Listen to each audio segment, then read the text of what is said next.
So I'm going to talk about the main points that we agreed on during the Gfx Testing Workshop. It's going to be pretty short. So we agreed that we want to put the cost of integration on developers. It's the only way to scale. And to achieve this, we want developers to own the CI system, the test suites, and obviously the driver that is developed by the community.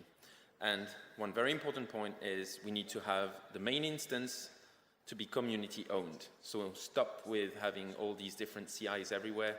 We want to have one central point where everyone can go to, and this has to be community owned.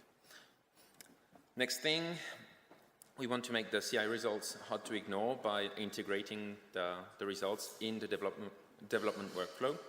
And we want to enforce it through social norm, not through code. So we don't want to force people to have stable results.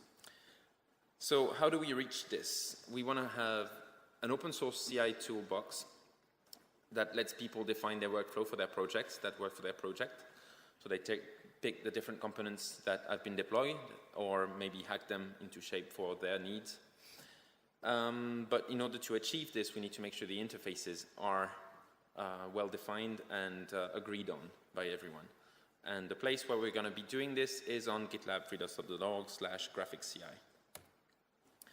And finally, we want to allow external runners to allow hardware-specific test farms to be plugged into this infrastructure.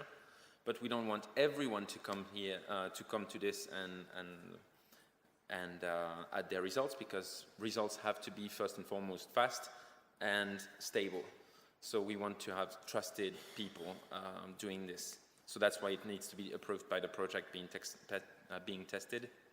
And finally, we want to allow these farms to work on their own private things also, so that enables all the hardware vendors to have their own CI running internally and then sometimes pushing stuff to the outside. That's it.